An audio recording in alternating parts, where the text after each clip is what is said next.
Hello, my name is Kathy Roberts, and I'm reading the introduction to The Confidence Gap, a guide of overcoming fear and self-doubt by Russ Harris. I am working through this book with anyone who would like to actually have your goals achieved, that you set your goals and you achieve your goals. And this book is, I've listened to it all the way through on Audible, and I really liked it. And I saw that every chapter has assignments, and I thought the assignments were very doable and made so much sense and actually go along with a lot of the things that I'm learning now in the self-awareness category of life. So I invited anyone who would like to do this with me. So here I go. Ready? Introduction. Daring adventure or nothing. If only you had more confidence, how would your life be different? Whether you call it lack of confidence, fear of failure, performance anxiety, or self-doubt, the chances are it costs you dearly in your life. Take a moment to consider. What have you given up? What have you missed out on? What opportunities have you lost because of it? Over the years, I worked with literally thousands of people who have put their hopes, dreams, and ambitions on hold because they don't have enough confidence. And the sad thing is that lack of confidence is not due to any fault of their own. It is certainly not because of stupidity or laziness or negative thinking or deprived childhood or a chemical imbalance in their brain. It is simply because they do not know the rules of the confidence game. The confidence game. Yes, confidence is a game, a skillful psychological game. And unfortunately, our society gives us the wrong rules to play it. Over the years, you may have read articles, bought self-help books, watched TV shows, and listened to well-meaning advice from friends, family, and health professionals on how to overcome fear or fear of failure, eliminate self-doubt, or boost self-confidence. And I'd guess that some of those ideas work quite well, at least for a little while. But I'd also be willing to bet that they didn't ultimately give you what you wanted. So, are you open to something new? Something challenging? Are you willing to try playing with a radically different set of rules? I'm not going to churn out the same old stuff you've heard a million times before. Visualization, self-hypnosis, positive affirmations, challenging negative thoughts, relaxation techniques, self-esteem boosting, fake it till you make it strategies, and so on. Nor will I deny reality and claim that you can have anything you want simply through asking the universe and believing it will provide. Of course, I'd sell a lot more books that way. Nothing sells as well as promising you can have whatever you want for virtually no effort. Instead, I'll show you why it's not your fault that what you've been trying isn't working. Until now, you may have thought that you weren't trying hard enough or that you weren't doing it properly, that you weren't thinking positively enough or challenging your negative thoughts effectively enough, or practicing your relaxation techniques, self-hypnosis, visualization intensely enough, and so on. But you'll soon realize that while these popular strategies can often give us relief from fear, anxiety, and self-doubt in the short term, they rarely give us genuine confidence in the long term. Why not? Because they are based on the wrong rules for the confidence game, and there's no way to win the game if you don't know the rules. Now, just for a moment, stop reading and notice the thoughts you are having. Throughout this book, I'd be repeatedly asking you to increase your awareness of what your mind is doing, noticing how it's reacting and what it's telling you. The ability to notice your own thought process is an important psychological skill. And the more often you do this, the more you will learn about how your mind works, which will come in very handy later. So please, just for a few seconds, put the book down and simply notice what your mind is telling you. Are you noticing thoughts such as, how did this happen? Where did I go wrong? How did I come to learn the wrong rules? The truth is, it's almost impossible that you could have grown up in our modern society without learning these rules. You've been learning them since you were a tiny kid. They are deeply entrenched and widely promoted through popular myths, Hollywood movies, glossy magazines, pop psychologists, self-help gurus, hypnotherapists, motivational speakers, and the common sense advice we so frequently receive from professionals, friends, and relatives. It's clinging to these rules tightly that keep many people firmly stuck in the confidence trap. They keep trying to overcome fear and boost self-confidence using tools and strategies that are only effective for a short time and that keep them constantly striving for more confidence. So what are these wrong rules? And more importantly, what are the right rules to help us with the confidence game? As you read through this book, you'll progressively find out. I don't want to lay it all out for you right now before we've even reached the first chapter. Rather, I invite you to treat this book as an adventure, a voyage of discovery. I've encouraged you to savor the process of exploration and to enjoy each new encounter along the way.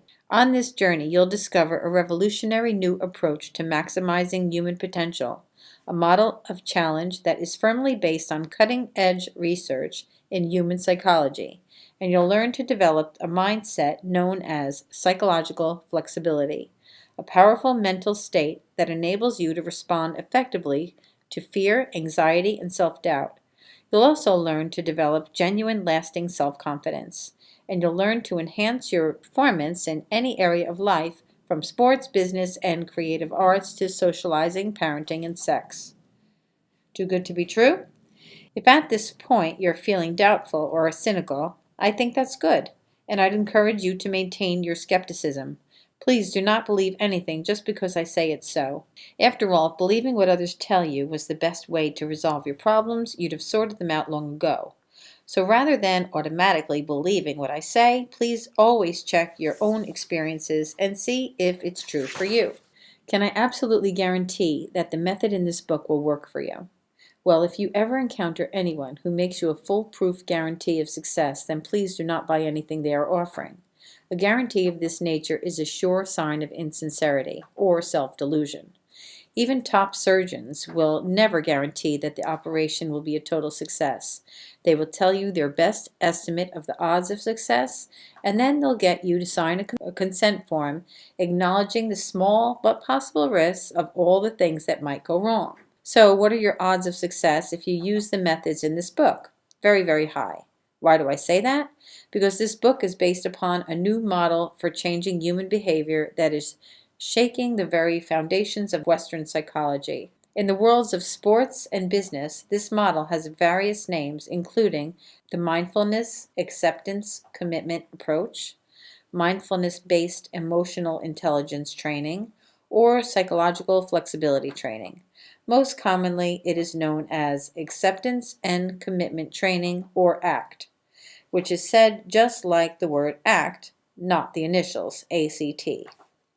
U.S. psychologist Dr. Stephen Hayes developed ACT in the early 1980s, originally to treat depression.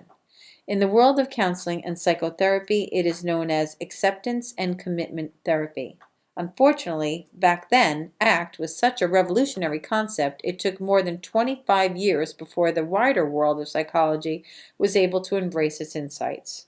Now, as ever more evidence accumulates to provide its effectiveness, ACT is rapidly spreading around the globe, having a powerful impact on many difficult areas of people's lives. And one key factor in its success is its innovative approach to developing mindfulness. What is mindfulness?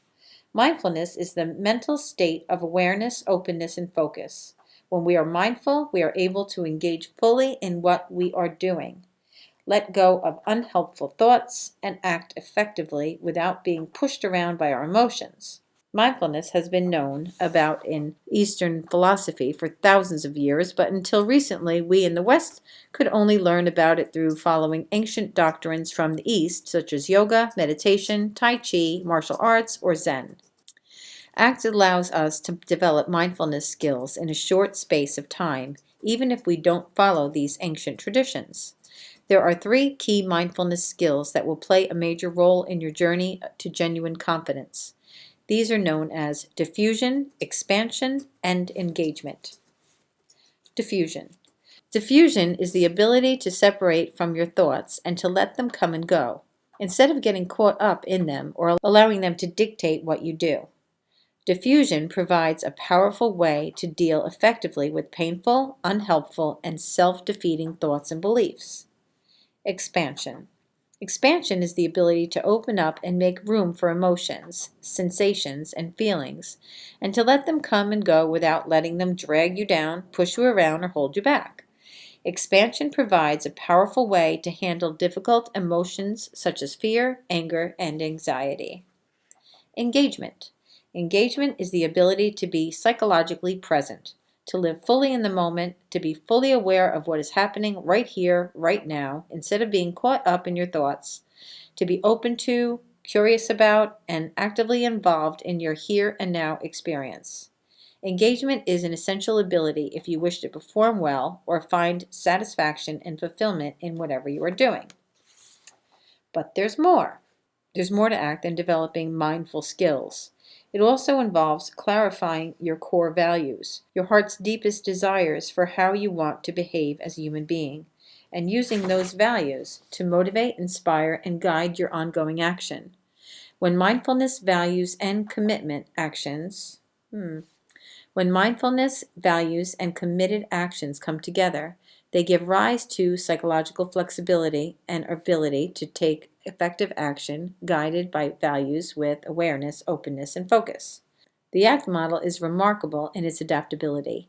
The same tools that have helped tens of thousands of people worldwide to reclaim, rebuild, and enrich their lives after many years of struggle with drug addiction, alcoholism, depression, panic disorder, and schizophrenia are now being used to help professional athletes and business people enhance their performances, to enable organizations to run more effectively, and to help all sorts of workers, from police officers and bankers to receptionists and dentists, to reduce stress and increase satisfaction in their work. In this book, you will discover how to use these tools to develop genuine confidence, pursue your dreams, and be the person you really want to be. But first, let me tell you a little bit about myself. My story. Confidence is a topic that's very close to my heart because for many, many years I didn't have it. As a teenager and in my 20s, I was incredibly anxious in social situations, full of self-doubt and terrified of coming across as dull, stupid, or unlikable. Long before I reached the legal drinking age, I started relying on alcohol to help me cope.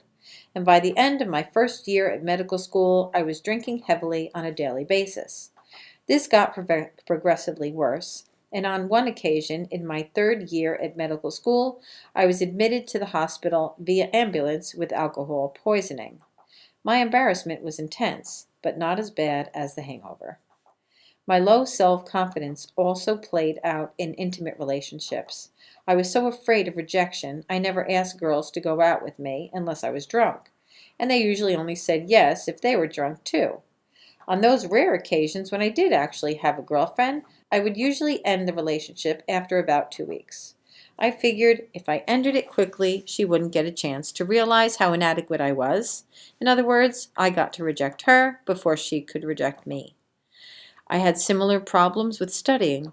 In medical school, I was convinced that I was dumber than anyone else in my year, and whenever I tried to plow my way through all those thick, complex textbooks of anatomy, physiology, and biochemistry, all my self-doubt came gushing to the surface. So what did I do?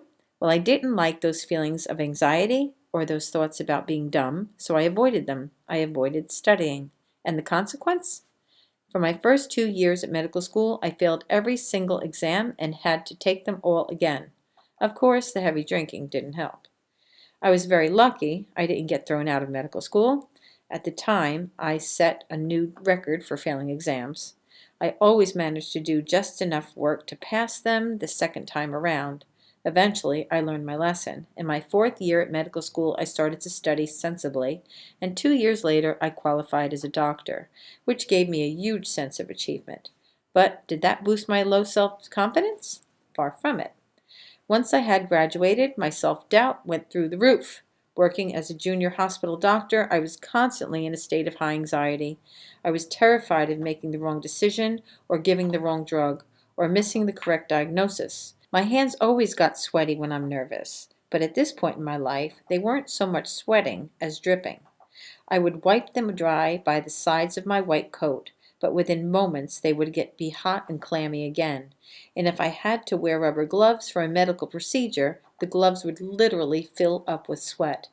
After a few weeks of this relentless sweating, I developed a nasty case of dermatitis. My fingers erupted into a mass of red blisters and required treatment with corticosteroids to settle down. So I know what it's like to lack self-confidence. I've given up on many things that were important to me. I've missed out on important areas of life. I've held myself back through self-doubt and fear of failure. But the good news is I've been able to learn and change. These days I socialize with confidence and hardly drink at all. I study with confidence and then go on to write books about what I learned. I work with confidence, which includes speaking to audiences all over the world. So I trust the principles in this book, not only because they are solidly backed by science, not only because I have witnessed them help hundreds of my clients, but because they have worked so well for me in my own life. There's no such thing as a free lunch. If you're open to new ideas and willing to learn some new skills, then the odds are overwhelming that you'll be successful in developing genuine confidence. However, not surprisingly, like everything that improves your life, this will take time and effort. You'll need to invest time and effort not only to read this book, but also to practice these new skills and apply them in the relevant areas of your life. Take a moment to think about whether you're prepared to invest that time and energy. We wouldn't expect to become a good skier or painter or dancer simply by reading books about it. Reading books about these subjects can give us plenty of valuable information, but in order to ski well, paint well, dance well, we actually need to practice the relevant skills. And the same holds true for developing genuine confidence. This book will give you both the tools you need and the instructions for using them, but you'll need to do some practice in order to reap the benefits. If you're feeling a sense of reluctance or hesitation, if your mind's saying something like, but I don't have the discipline, motivation, or willpower, not to worry, those are all issues we'll cover in this book. So where to go from here? This book is structured in 5 parts. Part 1 is called Warming Up. Here I'll be challenging some popular myths about confidence, and you'll discover how we all learn to play by the wrong rules. In Part 2, the double-edged sword, you'll learn how to effectively handle those negative thoughts that all of us have, without disputing them or trying to replace them with positive affirmations and so on.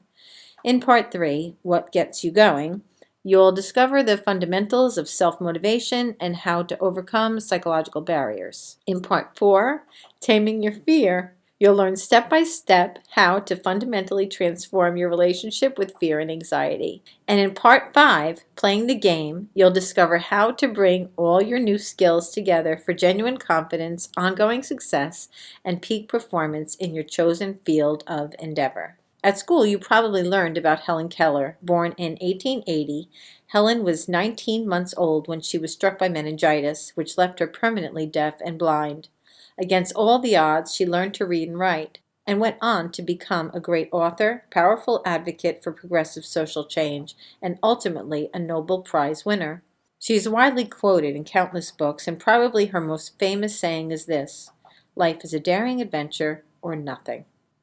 Given these 2 options for your life, a daring adventure or nothing, which do you choose? If you want your life to be a daring adventure, if you want to grow, explore, and develop your full potential, if you're ready now to set out in a brave new direction, curious about what you'll discover, and willing to make room for the discomfort that may arise, then what are you waiting for? Okay, so that was the introduction of the confidence gap. If you want any more information on this, then please go to the Facebook page that I have right here on this video in the description box, or on the page that you are reading or watching this video.